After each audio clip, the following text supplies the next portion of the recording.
In part one, we saw that John Martin Fischer is a semi-compatibilist. He thinks that Frankfurt-style counterexamples to the principle of alternative possibilities work, but he thinks that it might rule out alternatives in terms of free will. That is, determinism might rule out genuine alternatives in the case of free will. However, that does not mean we lack moral responsibility. We still can be morally responsible, even if determinism is true. Why? He's motivated by these Frankfurt-style examples. And so in part two, we're going to look at some criticisms of his view. These are criticisms that Fischer himself raises and considers, acknowledges, and responds to. And one of these is coming from Robert Kane, a libertarian, and I will have a video on Robert Kane if it's not there already. And Kane emphasizes ideas such as origination. You know, when we're acting, where does the action originate from? Creativity, initiation, you know, other ideas that are crucial for moral responsibility, according to Kane. And Fischer claims that, well, look, those are important, but there are compatibilist interpretations of those such that they are consistent with determinism, as well as incompatibilist interpretations, which of course Kane as a libertarian has. And Kane, though, says, well, wait a minute. In order to be morally responsible, one must be the ultimate producer. And so Kane spends a lot of time developing this idea, but the ultimate producer of their own actions. And in any case, determinism rules that out. So Kane says you have to be able to make choices that can only be explained in terms of one's own will. And the problem is determinism can't explain somebody's actions without a reference to one's own will at all. And so it seems like one should not be held morally responsible. Now, let's continue this idea. So Kane develops this situation where there is a covert non-constraining control. So the idea is there's something that is controlling a person's actions. It's covert, they don't know about it. And it's non-constraining in the sense of there aren't any physical barriers to what the person can do. So in terms of just observation, it looks like the person has alternatives. Think of cases in Brave New World where you have the Huxley's idea of people being kind of trained and actually probably genetically engineered would make the most sense too. Or Walden 2, B.F. Skinner, where he's really focusing on social engineering, where you have groups of people that are just socially trained, right? Behaviorally trained, psychologically developed to enjoy a certain kind of lifestyle. So some of them love being a farmer. Some of them love being wait staff, maybe at a restaurant, or cooks. And that's what they want to do. So they choose to do it. Or think of the movie Inception, if you've seen that, where you implant an idea in a person's head through a dream state, and so that then they carry out that idea. You don't bribe them, you don't force them, but they end up doing what you want to do because of that. Those are all cases of covert, non-constraining control. Now, Kane argues that Fischer's compatibilism, the way Fischer develops his idea about moral responsibility, implies that those kinds of situations where the individuals are being manipulated, right, in all three of those cases that I just kind of briefly went through, they're being manipulated, but there are still cases that involve moral responsibility. And Kane says that just seems wrong. You shouldn't hold somebody morally responsible if they're doing what they're doing because of the behavioral engineering or the inception of the idea that what they're going to do, or those kinds of things. So Fischer responds by questioning whether there are differences in cases. And Fischer says there are. These covert non-constraining control situations that Kane talks about are significantly and relevantly different from Frankfurt-style examples. And Fischer says the big difference there is in Frankfurt-style examples, no one is manipulating the individual, right? The idea is that they're watching, they're ready to step in and manipulate the individual, but they don't. They just rule out alternatives.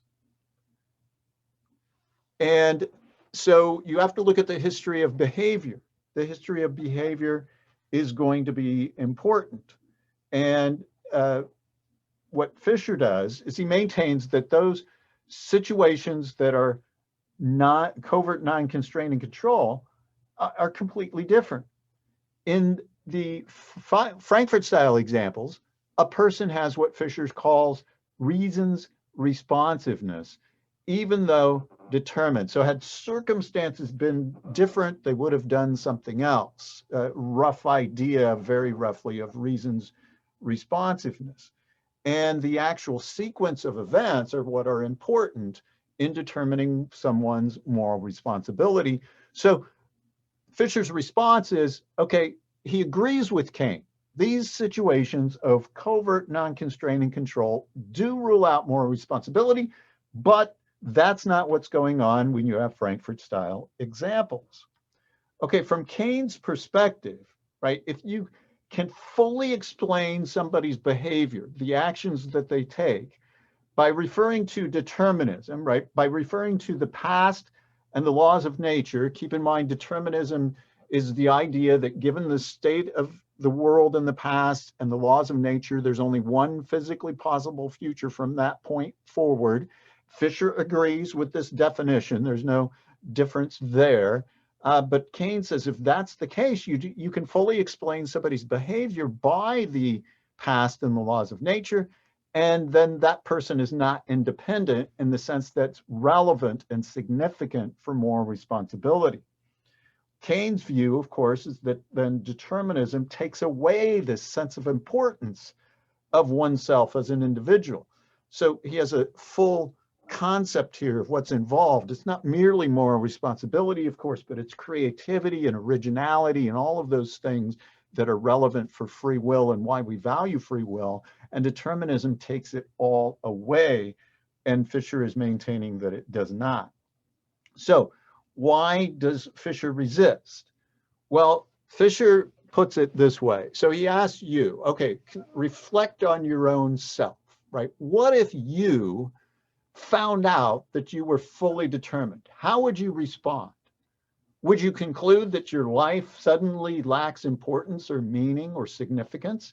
Fischer says, no, right? You had meaning and significance before you found out you were determined, so it would still have meaning and significance after you found out it's determined. Now notice Fischer is kind of changing this from a metaphysical discussion to an epistemological discussion. Okay, so he says, look, we still make a certain sort of contribution to our actions, even if determinism is true, that provide a sense of control. As long as we are reasons responsive, then we have this. Now, this sense of control then is going to be significant enough to provide for moral responsibility.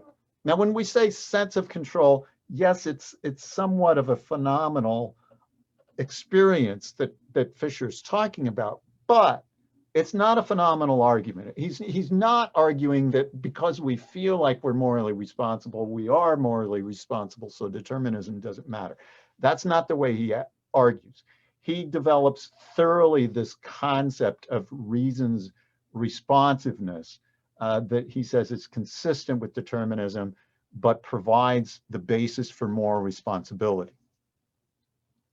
Another objection comes from Laura Ekstrom. This is one that Fischer addresses. And so he recognizes that, look, if you're really strongly disposed toward incompatibilism, like Ekstrom is, like Kane is, like Whittaker, O'Connor, Van Inwagen, a whole group of course, people who are libertarians, they're not likely to be persuaded by Fischer's arguments. And what Laura Ekstrom does is present this image. She says, if the past is pushing one along, so there's only one physically possible future, right? And that seems to be what the image of determinism, right? This is where she's getting it. If determinism is true, the past is just kind of pushing you on this one track, like we've mentioned previously. If that's the case, then we're not morally responsible. But Fischer says this is a problematic way to think of determinism. It's not pushing us in this sense. He looks at the metaphor and says that's not really the way you need to think about determinism. There's no push to it. Okay?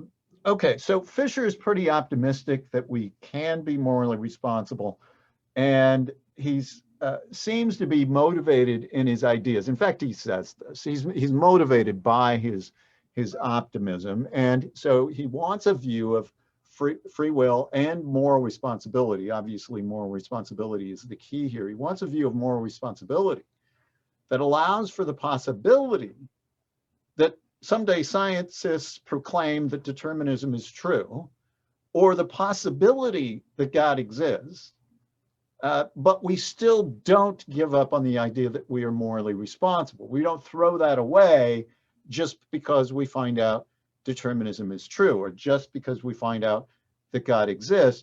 We don't give up on moral responsibility. And so Fischer thinks, he's highly optimistic here, so he wants a view of moral responsibility that's going to be consistent with determinism. It's going to be there no matter how the world turns out. It's going to be there whether God exists or not. We're still going to be morally responsible. And in fact, he calls those who reject the conclusion of Frankfurt and the Frankfurt-style examples and this kind of compatibilism when it comes to moral responsibility and determinism, he calls them party poopers. And that quotation is legitimate. Those are Fischer's terms.